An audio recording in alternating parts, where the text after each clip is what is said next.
Okay, MegaWhale team, welcome back to our channel. Thanks for tuning into today's video. We're going to be taking a look at the bearish case scenario for Bitcoin. Yesterday's video we did was all about the bullish case scenario, where our bull market targets are, what needs to happen for us to be bullish, and where we can expect the price to go in the short term if we're talking about the uptrend. We're going to be doing the reverse this time. We're going to be talking about the bearish case scenario. We're talking about the bearish invalidations, the bearish validations, our targets for a bear market, how low can Bitcoin actually go, and what do we think is going to happen in the short term. We're going to go ahead and dive right in. Before we do dive right in, I do want to go ahead and shout out our VIP channel. Our VIP channel over here in Telegram, you can see we have 423 members. It's going really, really well. We have daily trade signals. If not daily trade signals, we do about 30 a month, about 20 to 40 trade signals a month on average. You can see our trade setups over here. We have our type of trade, our entry, our targets, our stop losses, and we can see our VIP results since February 2021. We can see every single month we have pretty significant profits, and obviously 29 wins and 3 losses in the last month of May. So if you're interested, go ahead, click the comment down below. Should be the pinned comment down below. You just go ahead and click read more and click VIP channel more information. With that being said, we're going to go ahead and dive right in. So taking a look at the Bitcoin chart over here, we are in still that same formation, which is a descending wedge. It is, again, we have 2 trend lines converging as we have this overall downtrend. That is what a descending wedge is. Although we expect a breakout to the top side, it is still very likely the Bitcoin price can fall lower to the bottom of this descending wedge before consolidating and moving upwards. We are going to be talking about that lower scenario here, that bottom scenario, but we're going to go ahead and talk about it from this chart over here. But this is a chart we want to kind of use for this analysis. And if we go ahead and zoom out, we can see this uptrending support line spans back from, what was it, March 11th, 2021, or maybe March 13th. The bottom, basically, 2020, the bottom of that COVID crash was kind of where that trend line started. We had this trampoline bounce from this area over here, pushing us and propelling us up into this bull market trend, obviously topping out over here. And if we just go ahead and circle this point, so we're going to come back to that point in a little bit. Moving forward, of course, we formed this massive descending wedge / descending channel formation we see on this chart. And the reason why this is in fact a descending channel, we can see on this chart we have our trend lines slightly different. We have our dotted trend lines on either side of this descending solid trend line. So in this scenario over here, we do have a descending channel, and we already know descending channels can act as bullish reversals, but also can provide a lot more continuation in terms of where the price can go on the short term, in retrospect to these falling wedges, which kind of have these pinching effects that represent, you know, consolidation, and the price kind of tightens and have to make a move more soon. So taking a look at the Bitcoin chart over here, we can see we have a very significant support zone over here.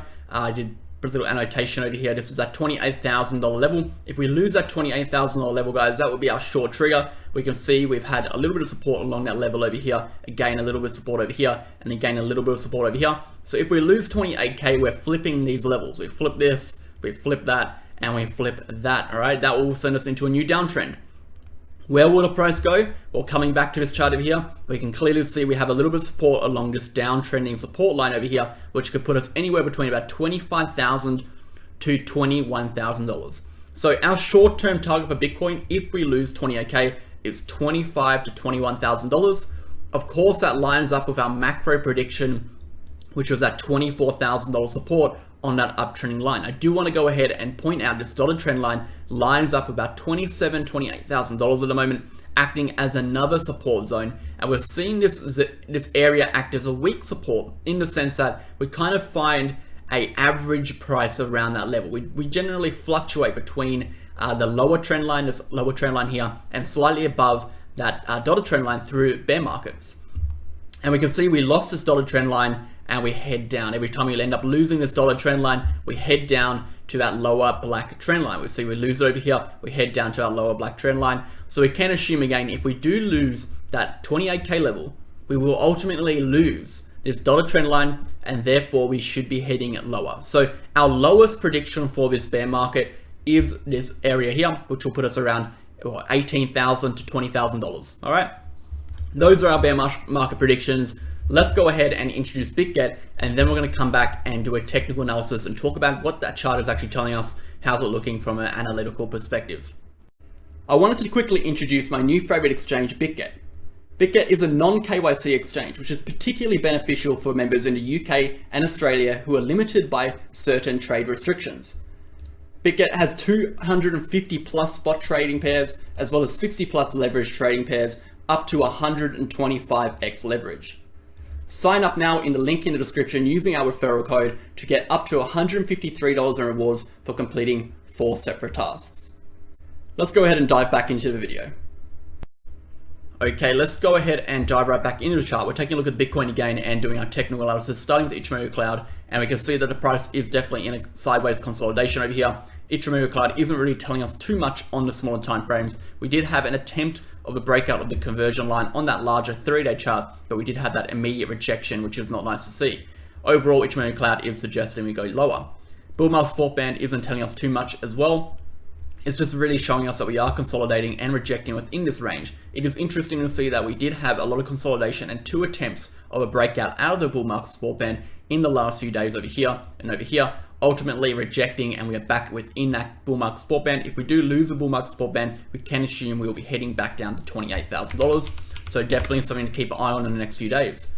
Obviously, the Gaussian channel, again, we use the Gaussian channel a fair bit, and the Gaussian channel isn't great at predicting immediate reversals or tops and bottoms per se. If you're using the Gaussian channel to predict an exact top or an exact bottom, you're definitely not using it correctly. Again, I get a lot of questions. Does the turning of the red, so does it go from green to red, mean anything? It really doesn't mean much. The Gaussian channel, what its primary use is to indicate points of which the trend will flip. All right, specific points meaning the points of which we enter the Gaussian channel and exit the Gaussian channel is kind of where we're looking for. So generally when we enter the Gaussian channel from the top side, we generally continue that trend throughout the Gaussian channel unless we bounce and get rejected from the midline. We will most likely end up below the Gaussian channel. Once again, when we enter that Gaussian channel, we will continue throughout the Gaussian channel until we get rejected from the midline or push through the Gaussian channel into a new uptrend.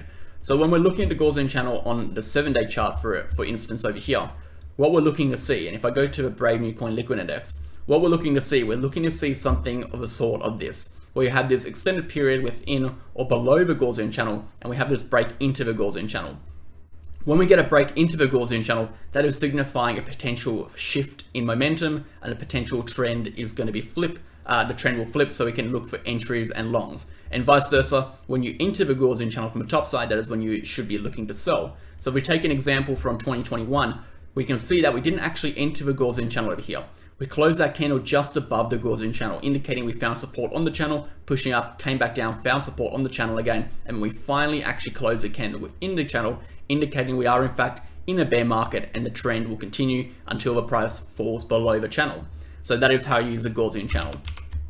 If we're moving back to our 7-day chart, if I go ahead and just get rid of that, taking a look at some other key indicators such as RSI, and RSI can be really effective in determining when exactly we're going to be breaking up, particularly on the 1-day chart. I talked about this in the previous video. We can actually use this RSI over here to indicate the exact point of which the momentum will flip, and therefore the exact point of which we should be looking for an entry. If we go ahead and draw this trend line across over here, we do have a few points of contention or few points of similarity on the price chart in comparison to the RSI chart, but of course the RSI is going to be reflecting the price action slightly different, as it does reflect velocity rather than price. So here's our initial top over here.